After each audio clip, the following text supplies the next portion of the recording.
दोस्तों, इन दिनों मध्य प्रदेश की धार स्थित भोजशाला पूरे देश में चर्चा का विषय बनी हुई है। अदालतों में वर्षों से चले आ रहे मामले, पुरातात्विक सर्वेक्षण और ऐतिहासिक साक्ष्यों को लेकर लगातार बहस हो रही है। लेकिन क्या आप जानते हैं कि जिस भोजशाला का नाम आज पूरे देश में लिया जा रहा है, आखिर उसका नाम भोजशाला क्यों पड़ा? कौन थे वो राजा भोज जिसके नाम से इस ऐतिहासिक स्थल को जाना जाता है? क्या सचमुच में इतने महान शासक थे कि लगभग 1000 साल बाद भी उनका नाम इतिहास में जीवित है? आज हम आपको सुनाने जा रहे हैं उस महान सम्राट राजा भोज की अद्भुत कहानी, जिसने मालवा की धरती को ज्ञान, संस्कृति और वैभव का केंद्र बनाया। कौन थे राजा भोज? सदियों पुरानी बात है। भारत के मध्य में स्थित मालवा का क्षेत्र अपनी भव्यता, हरियाली और समृद्धि के लिए पूरी दुनिया में जाना जाता था। इसी मालवा की ऐतिहासिक राजधानी थी धार नगरी, जहां परमार राजवंश का शासन था। इस वंश के राजा थे महाराज सिंधुराज। राजा सिंधुराज के राज्य में धन दौलत, सुख शांति सब कुछ था। प्रजा सुखी थी, चारों तरफ खुशहाली। लेकिन राजा के निजी जीवन में एक बहुत बड़ा अंधकार था, एक गहरा दुख था। उनकी कोई संतान नहीं थी। ढलती उम्र के साथ राजा को दिन रात यह चिंता सताने लगी कि उनकी मृत्यु के बाद इस विशाल साम्राज्य को कौन संभालेगा, उनके पूर्वजों की इस विरासत को कौन आगे बढ़ाएगा, उनका परमार वंश कैसे जीवित रहेगा। राजा और उनकी रानियां संतान प्राप्ति के लिए देश भर के प्रसिद्ध मंदिरों में माथा टेके, बड़े बड़े यज्ञ करवाए, साधु संतों की सेवा की, ईश्वर से मन्नतें मांगी। आखिरकार वर्षों के लंबे इंतजार, तपस्या की मन्नतों के बाद वह शुभ घड़ी आ गई, जिसने पूरी धार नगरी को खुशियों के समंदर में कर दिया। महल के भीतर एक नन्हे बालक की पहली किलकारी गूंजी और रानी ने एक अत्यंत तेजस्वी और अलौकिक पुत्र को जन्म दिया। इस नवजात बालक के चेहरे पर एक ऐसा सम्मोहन था, एक ऐसा दिव्य नूर था कि जो कोई पहली बार देखता, उनकी आंखें थमी की थमी रह जाती। राजा सिंधुराज की खुशी का ठिकाना नहीं था। उन्होंने तुरंत पूरे राज्य में मुनादी करवा दी। मालवा को उसका उत्तराधिकारी मिल गया। पूरी धार नगरी को किसी दुल्हन की तरह फूलों और दियों से सजाया गया। गरीबों, अनाथों और ब्राह्मणों को खुलकर सोना, चांदी और अन्न दान किया गया। राजा ने अपनी इस असीम खुशी के मौके पर राज्य के सभी कैदियों को भी आजाद कर दिया। इसके बाद नामकरण संस्कार के दिन इस दिव्य बालक का नाम रखा गया भोज।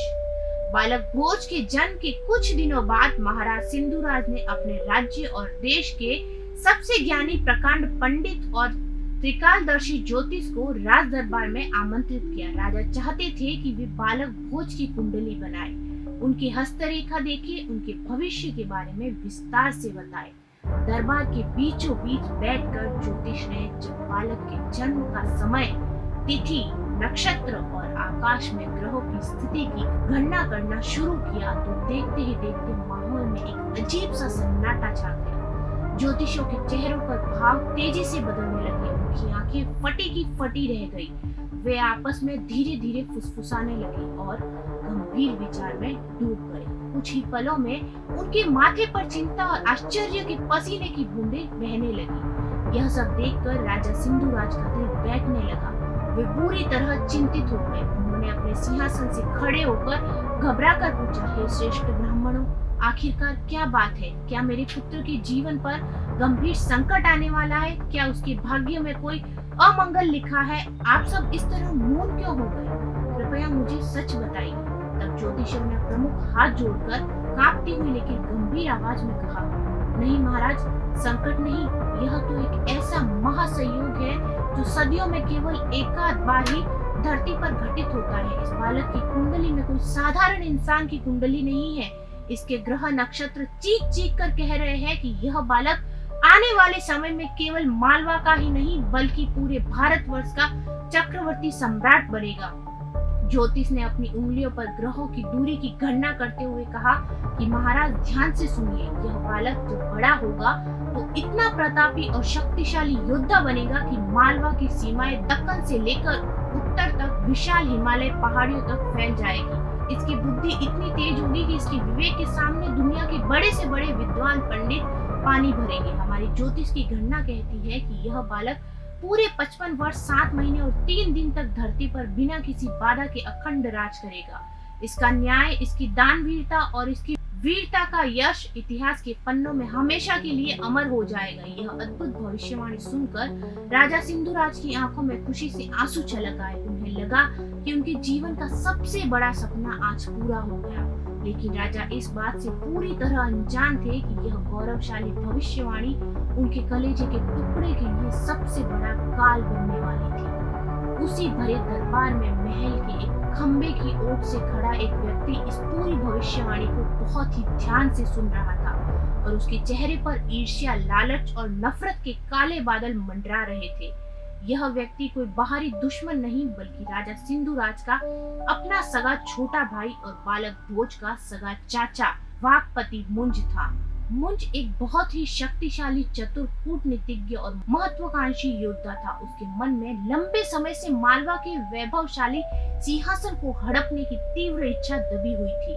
वह सोचता था कि सिंधुराज की कोई संतान नहीं है, इसलिए उनके बाद इस राज्य का अगला राजा वही बनेंगे। लेकिन आज ज्योतिष की इस भविष्यवाणी ने उसके सारे अरमानों पर पानी फेर दिया था। मुंज के भीतर सत्ता की भूख और सिंहासन का लालच इस कदर हावी हो गया कि उसकी अंतरात्मा मर गई। उसने अपने ही सगे भतीजे उस नन्हे से मासूम और निष्पाप बालक भोज को हमेशा के लिए रास्ते से हटाने का एक बेहद खौफनाक और क्रूर फैसला किया। इस घटना के कुछ ही वर्षों बाद महाराज सिंधुराज अचानक बहुत गंभीर रूप से बीमार रहने लगे।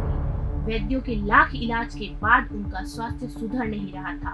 अपनी मृत्यु को बिल्कुल नजदीक से देखकर उन्होंने भारी मन से अपने भाई मुंज को अपने शयन कक्ष में बुलाया। राजा सिंधुराज मुंज का हाथ अपने हाथों में लिए उस पर भरोसा करते हुए कहा कि भाई मुंज, मेरा अंत समय अब निकट आ गया है। भोज अभी बहुत छोटा है, अब तक उसने दुनिया का छल नीतियां नहीं सीखी है। मेरे जाने के बाद तुम इस राज्य और कार्यभार को संभालना, इस प्रजा की रक्षा करना, लेकिन मेरी एक बात हमेशा याद रखना, जब भोज बड़ा हो जाए, अस्त्र शस्त्र और शास्त्रों की शिक्षा पूरी कर ले, तो उसका अधिकार उसे मिल जाए। यह मालवा का सिंहासन आदर सहित सौंप देना। मंजू ने रोने का झूठा नाटक करते हुए मरते हुए भाई को वचन दे दिया, लेकिन उसके भीतर दिल में एक विनाश का खेल चल रहा था। राजा सिंधुराज की मृत्यु के बाद मुंज को मालवा का नया शासक घोषित कर दिया गया। अब नन्हा भोज पूरी तरह से अपने क्रूर और लालची चाचा के रहमो करम पर छोड़ दिया गया। जैसे जैसे समय बीतता गया, बालक भोज बड़ा होने लगा। उम्र के साथ साथ उसकी बुद्धिमत्ता और वाक्पटुता और उसके चेहरे का राशि तेज ज्यादा निखरने लगा। प्रजा भी बालक भोज से बहुत प्रेम करती थी। यह सब देखकर राजा मुंज का डर दिन ब दिन बढ़ने लगा। उसे हर पल डर सताता कि अगर भोज इसी तरह बड़ा होता रहा तो प्रजा कभी मुंज को अपना असली राजा स्वीकार नहीं करेगी। एक दिन भोज उसे यह सिंहासन छीन लेगा। आखिर सत्ता के नशे में चूर एक काली तूफानी अंधेरी रात को अपने महल के सबसे वफादार, क्रूर और निर्दय सैनिक को गुप्त कक्ष में बुलाया। मुंज की आंखों में गुस्से, नफरत और लाल थी। उसने सैनिकों को आदेश दिया कि आज आधी रात को जब पूरा महल पूरी गहन निद्रा में सो रहा हो, बालक भोज के कक्ष में जाओ, उसकी सैया से चुपचाप उसे उठाओ और नगरी की सीमा से बहुत दूर उज्जैन के घने डरावने महाकाल जंगलों में ले जाओ। वहां ले जाकर इस बालक का धड़ सिर से अलग कर दो, उसका वध कर दो। उसका कटा हुआ सिर मेरे पास सबूत के तौर पर लेकर आओ, ताकि मुझे यकीन हो सके कि मेरे रास्ते का कांटा हमेशा के लिए निकल चुका है। सैनिक राजा की आज्ञा से बंधे हुए थे, वे चाह कर भी मना नहीं कर सकते थे। उन्होंने भारी मन से आधी रात को सोते हुए बालक भोज को उठाया, एक मोटे कपड़े में छुपाया और अपने घोड़ों पर सवार होकर बिजली की गति से जंगलों की तरफ दौड़ पड़े। आधी रात का समय था, आसमान में काले बादल छाए हुए थे, चारों तरफ भयानक सन्नाटा था। केवल जंगली जानवरों की डरावनी आवाजें गूंज रही थी। जंगल के बिल्कुल बीचों बीच एक सुनसान जगह पर पहुंचकर सैनिकों ने अपने घोड़े को रोका और बालक भोज को जमीन पर उतार दिया। इसके आगे क्या होगा जानेंगे अगले भाग।